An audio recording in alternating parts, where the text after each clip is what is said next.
¿Qué tal? ¿Cómo le va? Tenga usted muy buenas noches. Bueno, pasaron las elecciones, Javier. Pasaron, Sergio, y muchas cosas quedaron, para analizar, resultados, lo que fue la adhesión ciudadana a estos comicios, histórico récord de baja presencia de santafesinos en las urnas. Algunos factores vamos a ir repasando a lo largo de Hora Política. Y para repasar, y como es un programa netamente de análisis el de esta noche, vamos a tener 3 invitados. Exactamente, hablamos de Ricardo Petunchi, colega de Suma Política, Martín Ostolaza, consultor de Innova, y obviamente, Sergio, la economía no va a pasar desapercibida en este programa. ¿Por qué? Porque, bueno, arrancó el fin del cepo y vamos a estar analizando los motivos de esta medida adoptada por el gobierno de Javier Milei y los impactos iniciales, ¿no? Precisamente de su aplicación, con Jorge Walter Zaguán, economista, contador y asesor permanente de este programa. Muy bien, hecha la presentación, entonces nos vamos directamente a las entrevistas.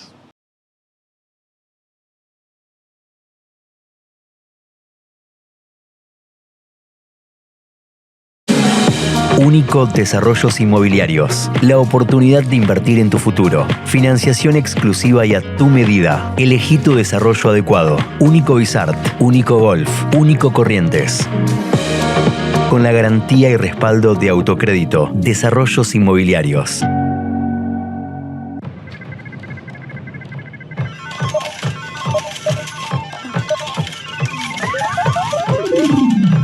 ¿Todo bien?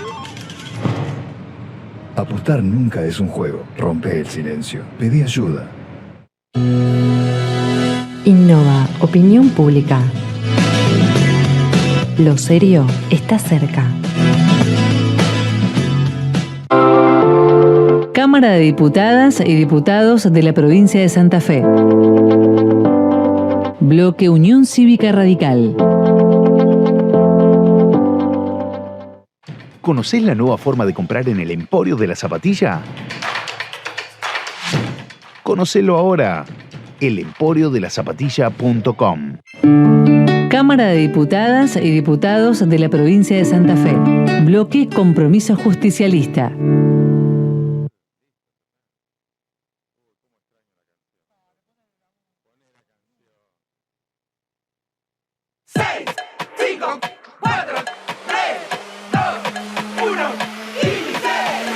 Son solo 6 pasitos, Kini 6. 6, 5, 4, 3, 2, 1, Kini 6. Son solo 6 pasitos. A la suerte hay que ayudarla. Con el Kini estás a 6 pasos de tus sueños. ¿Qué esperás para cumplirlos? 6, 5, 4, 3, 2, 1, Kini 6.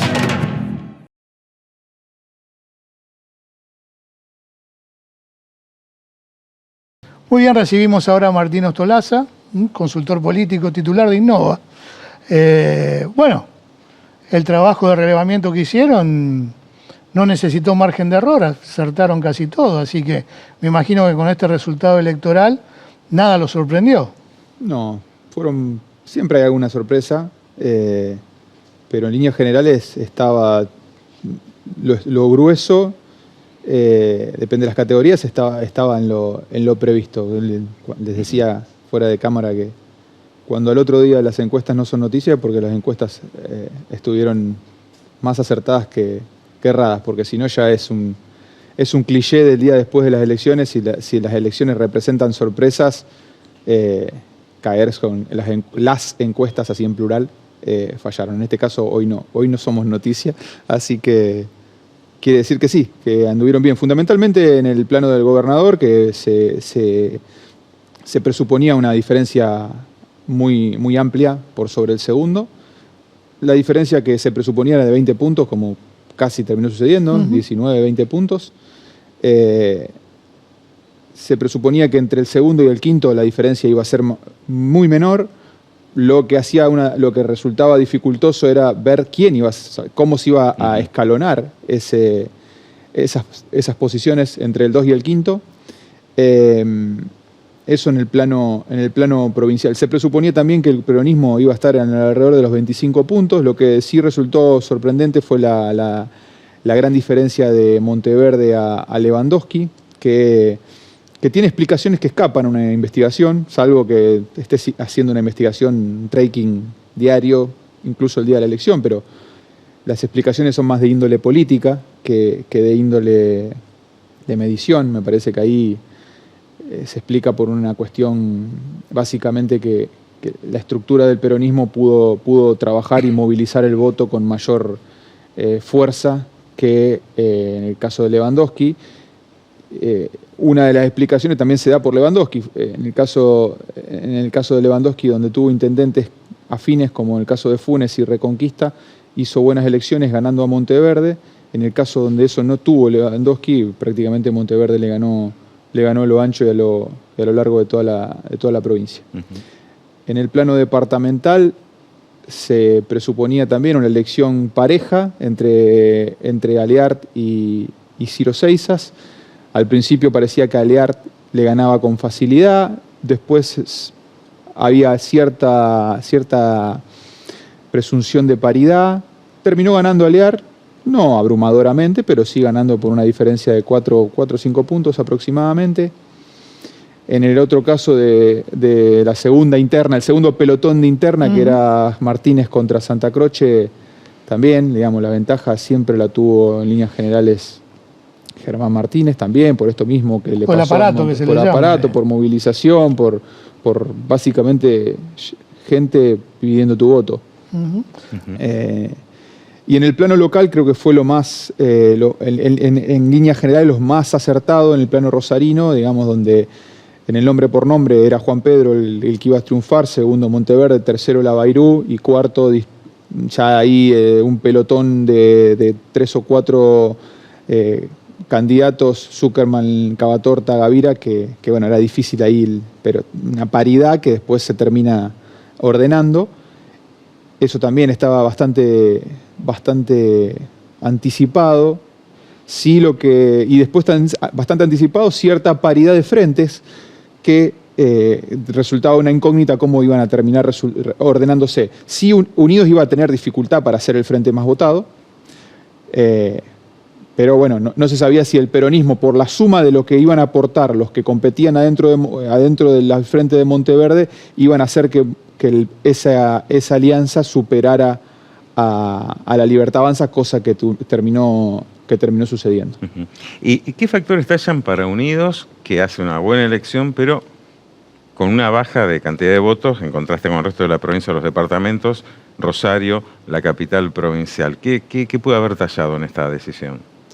Parece que Rosario, de alguna manera, hace que haya una competencia, al menos en el plano provincial, de candidatos rosarinos, que a su vez agrega a una fortaleza del peronismo propia del departamento. El departamento de Rosario es un departamento que le asegura al peronismo un piso de votos, por lo general mayor a lo que le aseguran otros departamentos, salvo, no sé, San Lorenzo y algún que otro departamento, pero si no, tal vez el departamento Rosario sea uno de los puntos más fuertes del peronismo. Eso hace que la diferencia haya sido más exigua entre el gobernador y sus rivales.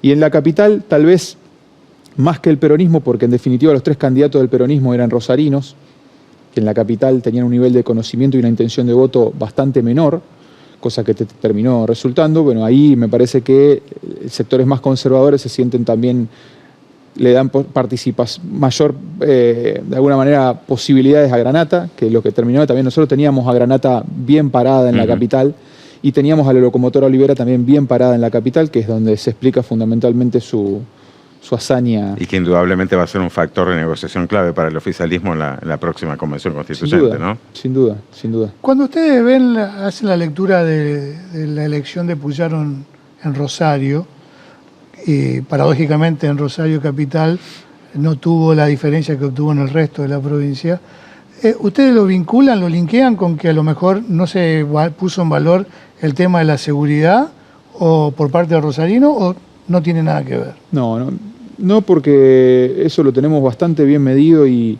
más en Rosario que en la capital, pero también en la capital hay buena aceptación a los cambios en materia de seguridad que tuvo el gobierno provincial. Digo, cuando uno pregunta si las medidas de seguridad son mejores, si usted está mejor, está igual de mal, está igual de bien, digamos, preguntas con ese tipo de opciones, cómo cree que desde que Puyaro asumió la seguridad mejoró, acuerdo o desacuerdo, digamos, hay distintos indicadores que hacen que son altamente positivos, digo, para al gobierno. No quiere decir que sean la respuesta positiva sea mayor que la negativa.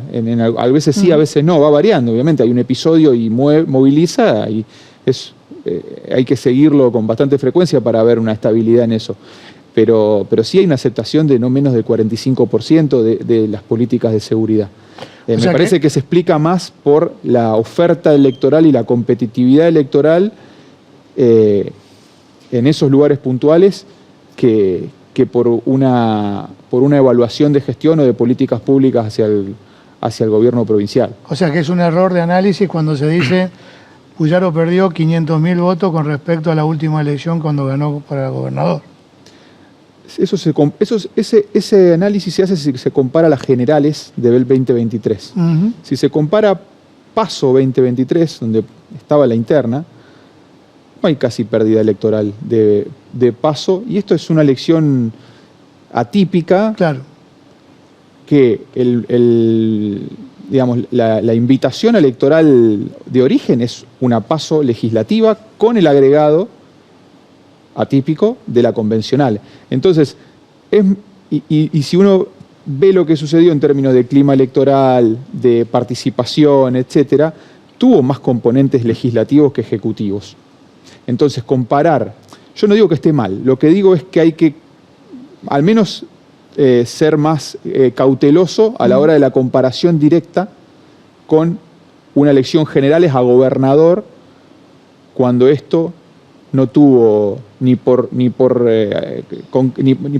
formalmente ni por políticamente en términos de lo que generó componentes de ejecutivo. El único componente ejecutivo son el peso de los nombres, claro, que eso le da un aire de ejecutividad. Ahora, el motivo del voto, la convocatoria era una PASO distrital, legislativa, con el agregado de lo convencional, que no tenía PASO la convencional, pero que no terminó generando demasiado interés, atractividad, movilización.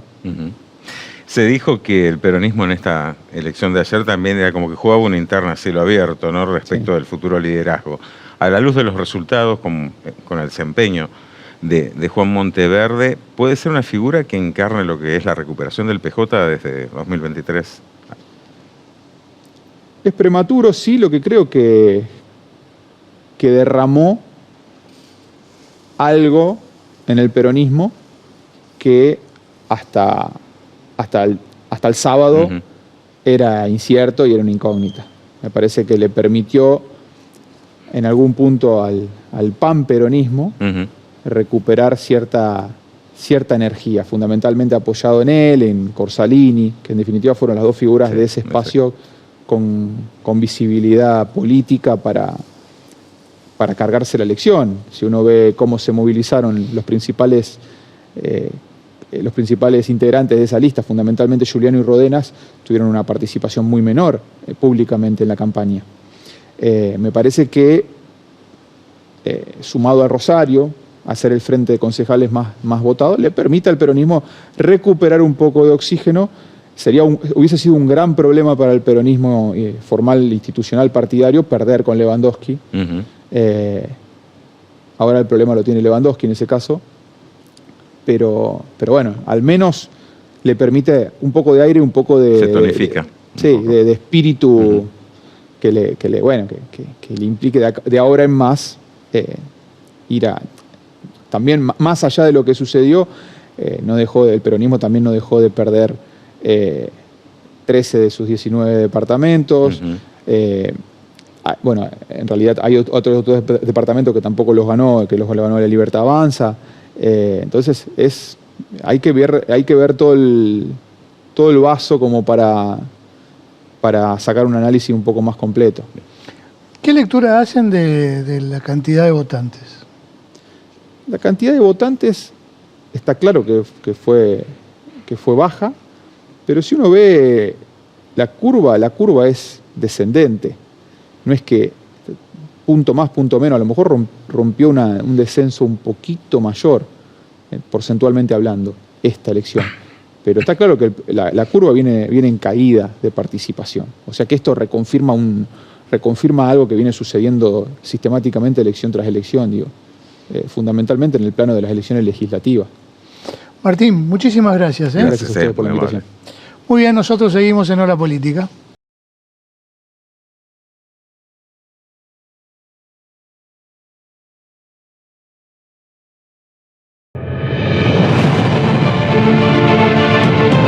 AMSAFE San Lorenzo. En defensa de la escuela pública, el derecho a la educación y los derechos de las y los trabajadores de la educación.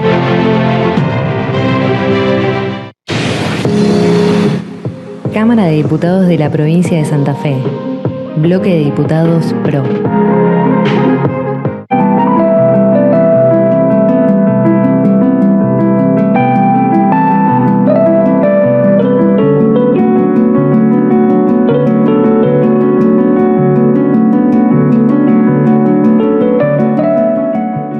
Rosario celebra a Berni.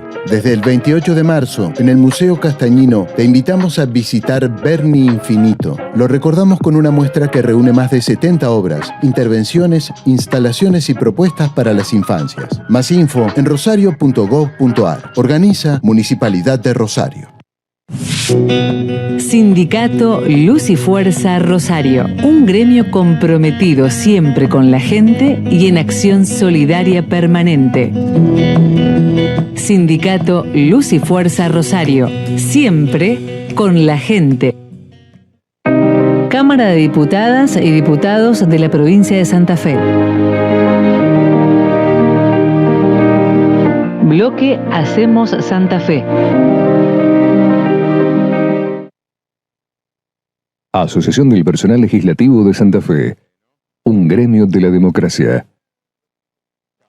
6, 5, 4, 3, 2, 1, ¡inicie!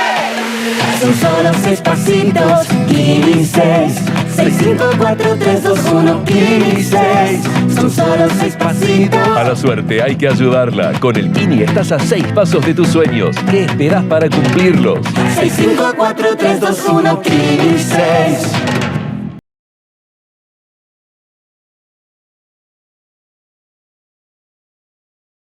Seguimos en Hora Política, recibimos a Ricardo Petunchi, colega periodista político, integrante del staff de Suma Política y un gran amigo. Nos conocemos hace muchos años. Gracias por acompañarnos, Ricardo. No, gracias a ustedes. Bueno, ¿qué nos dejó la elección de ayer, ¿no? En la provincia de Santa Fe? Unidos que festeja en parte a nivel provincial, pero también que quedan cosas por rever, como la performance por ahí de Puyaro en el departamento Rosario. Digo, hay muchos elementos como para desmenuzar, ¿no? Sí, mucho.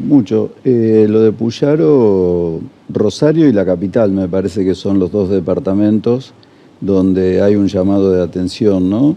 Son paradójicamente los dos departamentos más grandes y donde termina, si se quiere, haciendo su elección más pobre, más pobre, siempre dentro del contexto que ganó en los 19 departamentos, con lo cual tampoco, digamos, eso hay que perderlo de vista.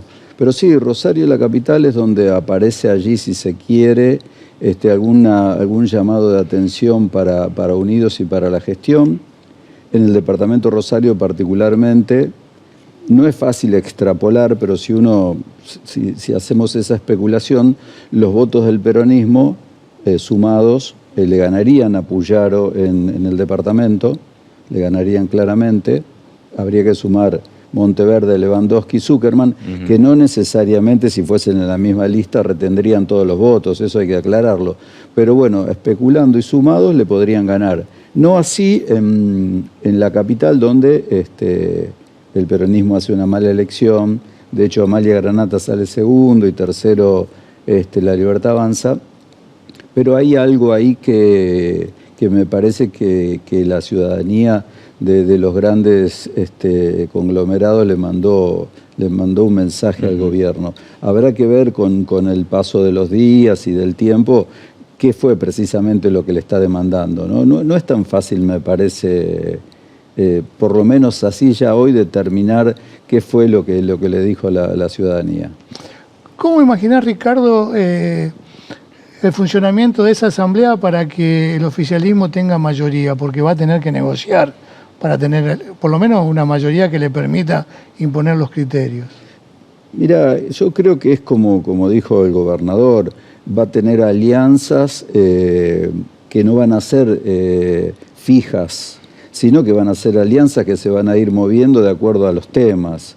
Yo estoy convencido, por ejemplo, que Locomotora Olivera con los convencionales van a votar la reelección. No me cabe ninguna duda, porque de hecho esos han sido los gestos durante la campaña, tienen una muy buena relación, así que me parece que ahí va a tener resuelto el tema de los convencionales. Y después en los otros temas, de acuerdo a cada uno de ellos, va a tener alianzas, pero no me parece que la mayoría vaya a ser un obstáculo para el oficialismo en la convención. Creo que es algo que lo tiene más o menos resuelto.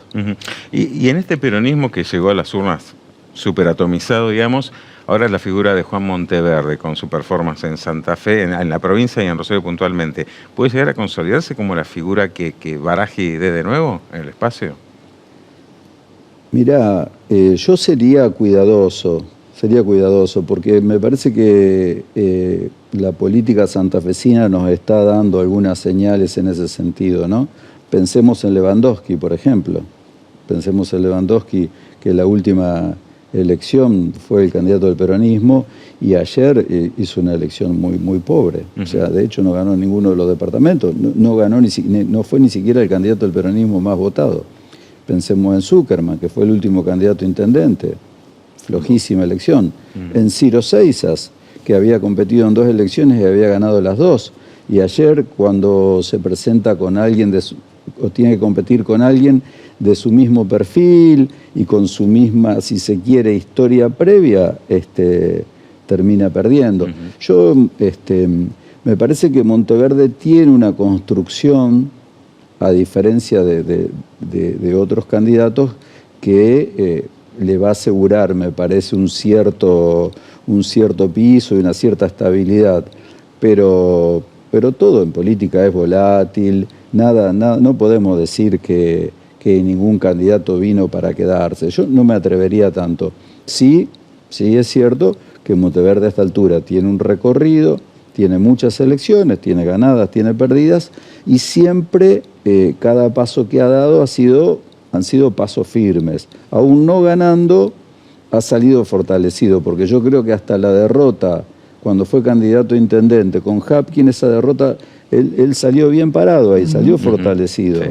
Entonces me parece que sí, hay una construcción, detrás sí hay una estrategia política que tiene claramente por finalidad el 2027. Esta irrupción de Alear también dejó en evidencia, anoche sorprendía un tuit de Angelini escribiendo "estoy muy feliz", dejando en evidencia que el PRO en Santa Fe empieza a diluirse, ¿no? O por lo menos en estas elecciones empieza a diluirse y empieza a ser absorbido en forma progresiva, una parte por Unidos y la otra por La Libertad Avanza. Sí, claramente. Sí, así, Sergio, pero yo creo que incluso lo de Angelini tiene que ver con que, de alguna manera, Patricia Bullrich es quien apadrina y cobija el desembarco de Alear en política. Y Angelini, obviamente, que reporta a Patricia Bullrich en este momento en el Ministerio de Seguridad, me parece que también es por ese lado, ¿no? Y, bueno, obviamente que ese sector del PRO, con varios de sus dirigentes más importantes, está cada vez, si se quiere, más identificado con La Libertad Avanza que con el PRO. Ellos tienen una diferencia muy importante con Gisela Scaglia, que es la presidenta del partido en la provincia, y me parece que en cada una de estas elecciones lo dejan de manifiesto, ¿no? Particularmente porque no nos olvidemos que Scaglia no tuvo protagonismo en estas elecciones. Para el oficialismo en Rosario, bueno, más que un desafío, ¿no? Es intentar una remontada de acá a junio en función de lo que fueron los resultados de ayer. Esa es la gran pregunta, ¿no? ¿Lo podrá hacer? No es fácil, no es fácil. El intendente ya demostró que tiene espalda para algunas paradas bravas, ¿no? Porque la última elección parecía que estaba perdido y la terminó ganando en un momento muy complicado de la gestión. Yo creo que perdió este round. Yo no daría por cerrada la pelea, ni mucho menos, no me atrevería, pero es cierto que enfrente tiene candidatos también consolidados, ¿no? O sea, Monteverde está consolidado, no así Aliar, pero sí el sello de La Libertad Avanza. Me parece que ahí la tiene más complicada que otras veces. Y no es él el candidato, no es Hapkin el candidato, que me parece que también eso le ha dado un valor agregado en otras elecciones. Dijiste algo al principio que tiene que ver con esto, que nada es eterno en materia política en las elecciones, y mucho más por esta volatilidad que estamos viendo. Sí. Anoche la sorpresa fue conocer la voz de Romina Díaz, que no la conocíamos, claro. Cuando me parece que exageró cuando diciendo Aliar va a ser el próximo intendente de Rosario. Digo, esto que está pasando en la política, digo, y que hay diferencia siempre entre las legislativas y cuando se vota ejecutivo. ¿Cómo visualizás vos el futuro de cada fuerza política de acá a 2 años? Y además, Sergio, no solo entre las legislativas y el ejecutivo, sino entre las PASO y las generales. Exacto. Ahí también hay una diferencia, es como que cambia bastante allí el semblante de la gente cuando tiene que ir a votar. Bueno, ha pasado, viste, que después de las PASO la gente va a votar para que, no para que gane Claro. tal, sino para que no gane el otro. También, ¿no? por eso, claro. Y a lo mejor cierta apatía que apareció en las PASOs y demás, para las generales eso cambia también. Así que, bueno, no descartemos que eso cambie. Mira, yo creo que cada fuerza, en el caso de La Libertad Avanza no me cabe ninguna duda que hizo una mala elección ayer. En la provincia hizo claramente una mala elección. Las excepciones fueron el departamento Rosario, la ciudad de Rosario y el departamento Belgrano. Entonces también la duda es, ¿fueron los candidatos? ¿Fue el sello? Fueron las dos cosas las que ganó en Rosario, digamos, ¿no? ¿O fue Aliar? Porque La Libertad Avanza en el resto de la provincia sacó el 15% de los votos. Una elección que es muy pobre para el gobierno nacional. Y hoy estaríamos hablando de la desastrosa elección de no haber sido por lo que pasó en Rosario, digamos. Me parece que eso le salva un poco la performance. Yo creo que, de todas maneras, Aliar tiene, me parece, todo el tema de la televisión detrás y su conocimiento, pero va a ser decisivo también cómo le vaya al gobierno. Va a ser decisivo cómo transcurran estos meses, cómo siga la economía, básicamente, ¿no? Porque está claro que lo que es otro tipo de mensajes del gobierno, ya hay un núcleo que eso no le afecta y lo va a seguir votando, y otro núcleo que no lo va a votar nunca, digamos, porque lo político sí divide, pero me parece que también hay un sector, un segmento que está mucho más pendiente de la economía, y eso, en el caso de La Libertad Avanza, va a ser determinante. Y Puyaro y Hapkin tienen las gestiones. Me parece que ello es básicamente gestión, y cada elección es un desafío y también es un plebiscito para ellos, ¿no? Así que me parece que va a pasar un poco por ahí, saber cómo llegan, no ya al 2027, que es complicadísimo saberlo, sino, bueno, a las elecciones de diputado nacional, por ejemplo, que falta muy poco. Ricardo, te agradecemos que nos hayas acompañado. No, muchas gracias a ustedes. Gracias a vos. Ricardo Petunchi, periodista político, pasó precisamente por Hora Política.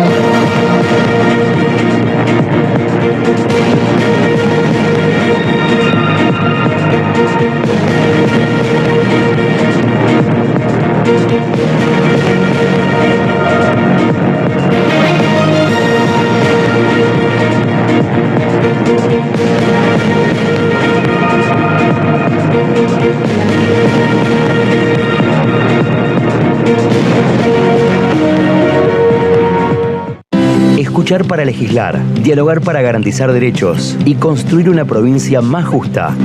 Cámara de Diputados de la provincia de Santa Fe. Rosne Wines. Desde 2007 nos especializamos en el asesoramiento de bebidas, quesos, fiambres y delicatessen nacionales e importadas. Contamos con un sommelier en la firma y envíos a domicilio sin costos. Rosne Wines. Visítanos en Alvear 273 y Güemes 2533, Rosario.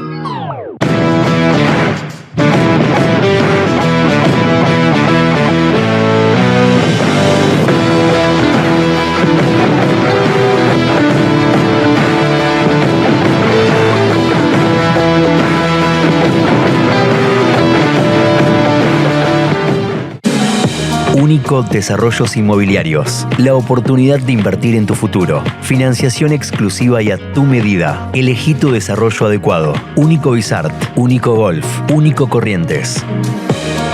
Con la garantía y respaldo de Autocrédito. Desarrollos Inmobiliarios. 6, 5, 4, 3, 2, 1, Kini 6. Son solo 6 pasitos, Kini 6. 6, 5, 4, 3, 2, 1, Kini 6. Son solo 6 pasitos. A la suerte hay que ayudarla. Con el Kini estás a 6 pasos de tus sueños. ¿Qué esperás para cumplirlos? 6, 5, 4, 3, 2, 1, Kini 6.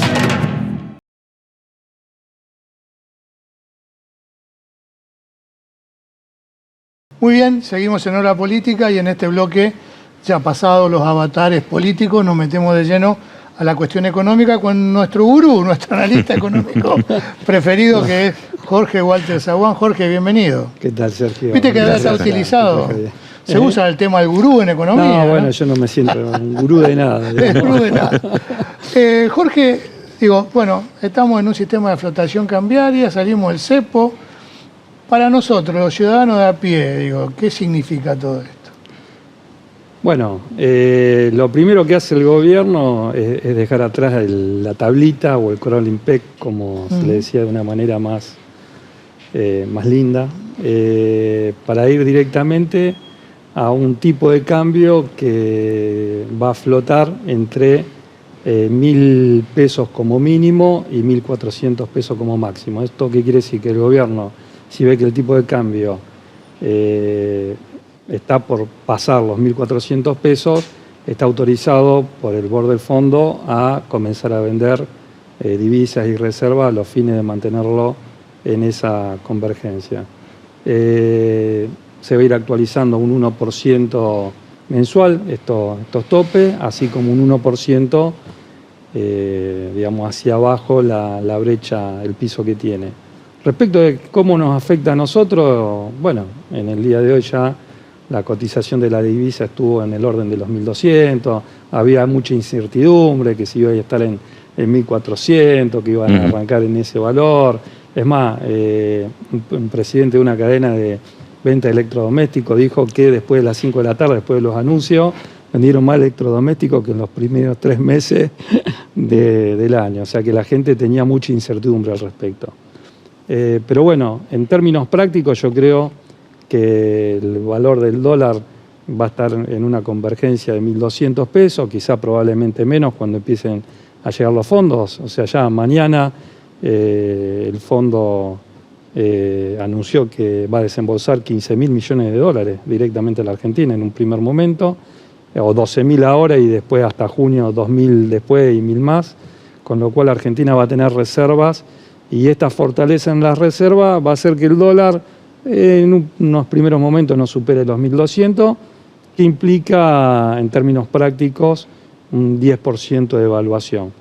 Habrá que ver cómo es el pasaje a precio de este 10% de evaluación para la gente. Había algunos precios que ya se venían corrigiendo precisamente por la incertidumbre que la gente estaba percibiendo acerca de las propias declaraciones del ministro Caputo, cuando el 14 de marzo le preguntaron cuál iba a ser el esquema cambiario y él en ningún momento fijó con precisión que iban a seguir manteniendo el mismo esquema, que bueno, de hecho ya todos lo han visto. Así que para la gente de a pie la devaluación puede impactar y afectarla en un aumento de precios que se va a ir transmitiendo de a poco en la economía. Jorge, ¿y qué otros factores influyen más en la expectativa de cotización del dólar como para que esta movida sea un éxito o un fracaso? Mirá,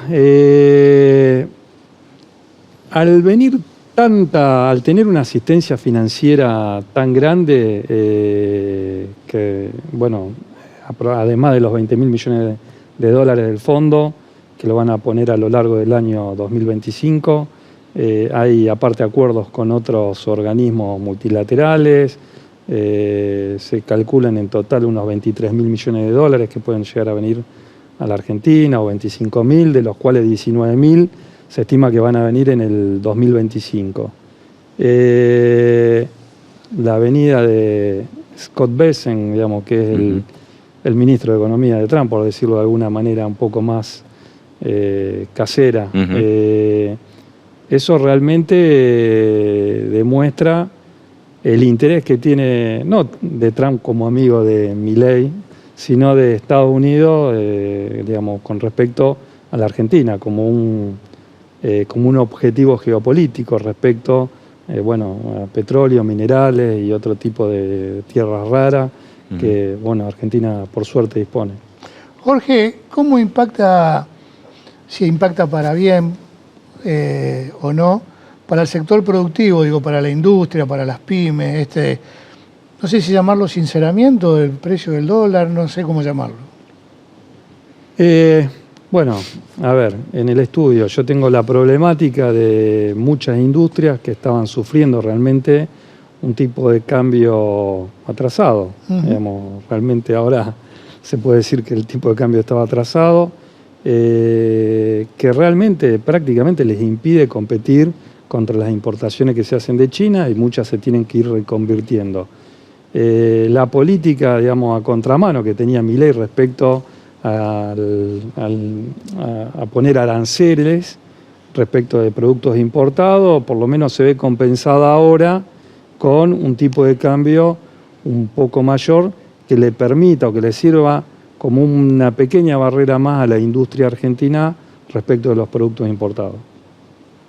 Es paradójico, ¿no?, que el gobierno nacional termina en medio de un proceso electoral en ciernes, moviendo la ancla cambiaria y pues después de criticar a aquellos que advertían que el dólar estaba atrasado, ¿no? Bueno, yo en ese aspecto lo escuché a Hernán Lacunza, obviamente muy castigado por Milei, por su comentario, pero realmente creo que comparto con el comentario que él hizo y que no es que el plan del gobierno era hacerlo ahora como, bueno, estuvieron anunciando de manera épica que, bueno, tenían previsto que la etapa 3 la fase 3 del plan arrancaba de esta manera, sino que no llegaban a noviembre, que era el momento en el cual el gobierno pensaba tener un corrimiento cambiario probablemente. Vuelve a la escena el tema de la inflación, digamos, ¿no?, que se especula con que va a haber un incremento inflacionario en los próximos meses. ¿Esto es así? Hasta allá hay pronósticos del 5, del 6%. Bueno, el gobierno en una primera lectura, Milei había dicho que la inflación era del 2%, porque el crawling peg era del 2%, la devaluación del dólar era del 2%. Que la bajaba al 1 y de esa manera la inflación iba a converger al 1 y que cuando eliminara directamente la devaluación de la divisa, la inflación iba a converger a 0. Bueno, en el momento en que bajó el crawling peg del 2% mensual al 1, lejos de bajar la inflación, comenzó a subir. Y bueno, se desayunó el día del anuncio con una inflación del 3,7, realmente preocupante. Respecto de lo que todos los analistas económicos estaban estimando, de que no iba a llegar prácticamente al 3%, que iba a estar rondando, en el peor de los casos, el 3%. Yo creo que ahora, con esta mini devaluación que existe, de hecho, va a haber un pase a precios de manera inevitable y que puede ya estar rondando entre un 5 y un 6% de inflación del mes de abril. Habrá que ver cuál va a ser el arrastre después para el mes de mayo. Sin ninguna duda esto va a tener un impacto más que importante con respecto al poder adquisitivo de los salarios, ¿no? obviamente, un nuevo golpe al bolsillo y sobre todo al bolsillo de los que menos tienen, porque cuando vemos la inflación del mes de marzo, que fue 3.7, terminamos teniendo en cuenta que prácticamente el 6 fue respecto de alimentos y bebidas, que es donde utiliza su ingreso la clase media y la clase trabajadora. Así que, bueno, espero que no sea tan impactante sobre el bolsillo de los que menos tienen. Como si no nos faltaran turbulencias en la Argentina, también se suman las turbulencias que genera Donald Trump con el tema de los aranceles. En líneas generales, ¿cómo evaluás el impacto, obviamente, a nivel global y particularmente en la Argentina? Bueno, tengo que confesar que me tiene desorientado Trump respecto de las marchas y las contramarchas que va dando en las políticas, porque él anuncia que va a hacer algo y la gente dice, bueno, en realidad no pensamos que va a hacer lo que dice que va a hacer, después lo hace, la bolsa cae estrepitosamente, después da marcha atrás, dice, bueno, pongo en pausa a 75 países y le dejo el arancel del 10, y ahora dio marcha atrás también con respecto a los aranceles que tenía con China. El comercio de Estados Unidos con China es prácticamente un PBI argentino de más de 500.000 millones de dólares. Ahora dio marcha atrás porque precisamente para todo lo que es la parte de celulares, televisores, componentes de PC, que es más de la mitad de la importación que tiene con ese país, ha eliminado la medida que había tomado originalmente de aplicarle un arancel del 125%. Así que la bolsa de Estados Unidos baja, sube, vuelve a bajar, vuelve a subir. Y ahora, por suerte, la FED, o la Reserva Federal de Estados Unidos, lo que sería el Banco Central Argentino, anunció que va a intervenir en el mercado a los fines de evitar la volatilidad. Ese anuncio ya de por sí es una buena noticia de manera internacional porque así como en su momento intervino en la pandemia o en el 2008 con buenos resultados, el hecho de que anuncie que van a intervenir para evitar la volatilidad, eso ya va a tranquilizar los mercados. Habrá que ver cómo cierran hoy, ¿no? Bien. ¿Cómo debe seguir la película económica del país para que haya un horizonte un poco mejor para los argentinos? ¿Qué debe pasar ahora, de ahora en adelante? Bueno, yo siempre estuve o fustigué la política financiera que tuvo el gobierno de Alberto Fernández con las anteriores LELIQ, sosteniendo que los intereses de las LELIQ terminaban después en una emisión monetaria, ampliando la deuda o una emisión monetaria, y eso después terminaba yendo al valor del dólar. En cierta manera comparto un poco lo que dogmática o teóricamente dice Milei, de que la inflación puede ser un problema monetario. Por eso me extraña ver que Milei continúa con un mismo esquema de bonos y de letras que van ampliando la deuda argentina vía, le dicen de manera amigable, capitalización de la LECAP. Lo que están diciendo en realidad es que la deuda se incrementa, pero bueno, no la pagan y por eso se capitaliza. Pero bueno, es difícil decir que el país tiene superávit y no ver la pérdida que se va, o los intereses que se van devengando, aunque no se vayan pagando, en letras y bonos. Argentina en un año tuvo un incremento de deuda de 100.000 millones de dólares. Yo en algún momento estaba hablando con Lisandro y le decía, mira, me gustaría escribir una nota que diga que estamos en manos del mercado. ¿Por qué? Porque si esa gran deuda que está en letras y en bonos, que hoy por hoy están en el carry trade con una tasa que los seduce y tienen la tranquilidad de que va en reserva, en algún momento empiezan a no sentir esa tranquilidad y empiezan a dejar esa bicicleta, va a pasar lo que estuvo pasando recientemente donde el Central perdió 3.000 millones de dólares de reserva, precisamente porque se empezaron a desarmar posiciones de letra y de bonos. Eso, hasta que venga un gobierno y no resuelva esa situación, vamos a tener siempre esa espada de Damocles pendiente sobre la economía argentina. Jorge, muchísimas gracias. No, de nada. Muy amable. Gracias. Seguimos en Hora Política.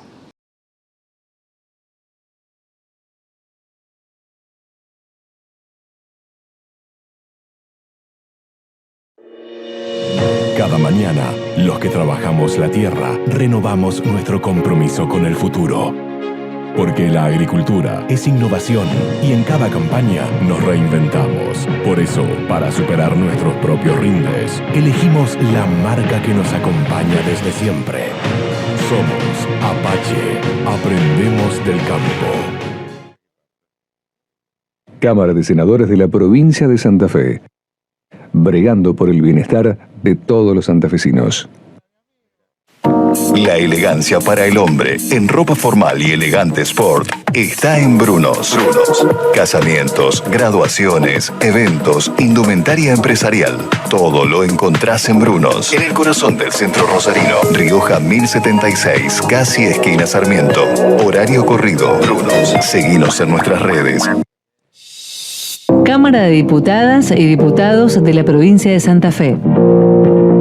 Bloque de Diputados, una nueva oportunidad. Interbloque Unidos. Pórtico, un lugar donde encontrarás todos los accesorios para la moda. Visítanos y podrás encontrar una amplia variedad en sombreros, boinas, gorras, pañuelos, pazminas, ruanas y mucho más. Te esperamos en nuestro local para mostrarte todos nuestros productos. Pórtico, Entre Ríos, 393, Rosario. Todos los días, la ciudad de Pérez se levanta para hacer más cuadra de pavimento, para potenciar sus industrias, para construir más de 25 kilómetros de vía segura, para generar trabajo, para que la noche se convierta en día, para ser esa ciudad unida que no para de crecer. Pablo Corsalini, Intendente. 6, 5, 4, 3, 2, 1, 15. Son solo 6 pasitos, 15. 6, 5, 4, 3, 2, 1, 15. Son solo 6 pasitos. A la suerte hay que ayudarla. Con el Kini estás a 6 pasos de tus sueños. ¿Qué esperás para cumplirlos? 6, 5, 4, 3, 2, 1, 15.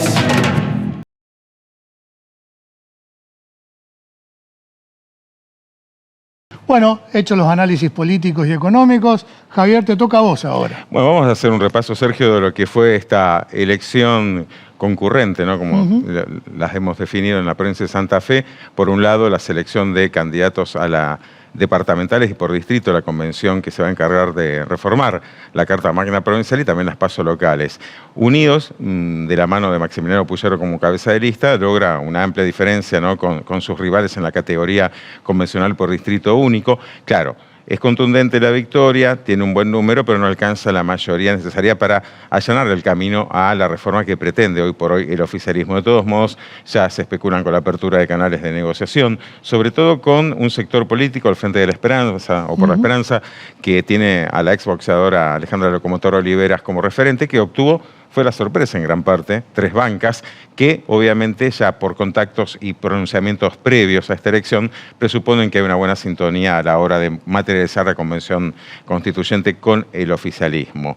El justicialismo, en esta especie de interna abierta que jugó también, se destaca la performance de Juan Monteverde, particularmente a nivel provincial y en la ciudad de Rosario, en la puja por una banca en el Consejo Municipal. También se abren algunos interrogantes, lo repasábamos a lo largo de este programa, sobre cómo se sigue reconstruyendo el PJ, si Monteverde será una prenda de unidad más amplia en los próximos meses. Bueno, es algo que también se irá definiendo en este camino. Y para el oficialismo en Rosario también todo un desafío, ¿no? Una remontada que tiene que darse de acá al 29 de junio, fecha de las elecciones generales a nivel provincial, luego de que el justicialismo se impusiera en los comicios a concejal de Rosario. La Libertad Avanza a través de Juan Pedro Alear, que también hizo una muy buena performance como candidato departamental a convencional, bueno, relegara al tercer lugar, hoy por hoy, a las fuerzas que integran la coalición oficialista en la ciudad. Decíamos la Libertad Avanza y tal vez no fue el comicio esperado o lo que uno presuponía dada la expectativa de un test también de la gestión a nivel nacional, pero rápidamente las principales espadas de Javier Milei salieron obviamente a atribuirse particularmente la performance de Juan Pedro Lear como una victoria del oficialismo a nivel nacional. Sin ninguna duda que el fútbol, acostumbramos a trazar paralelismo, los jugadores y los entrenadores deben sentir una envidia por los políticos, porque los políticos nunca pierden. Usted vio, ayer festejaron todos, cada uno a su manera festejó. Lo que pierden, pero todavía no se dieron cuenta, es con la sociedad. ¿Sabe por qué? Porque ha sido tan bajo el nivel de asistencia ayer que lo que refleja es una apatía, un hartazgo, un cansancio. Que sería bueno que empiecen a tomar en cuenta esto y a mejorar y a cambiar la situación de la gente para que por lo menos la gente tenga el estímulo y las ganas de ir a votar. Así que bueno, nosotros nos vamos, Javi. Volvemos el lunes que viene, como siempre. Volvemos el lunes que viene, como siempre. Chau, gracias. Gracias.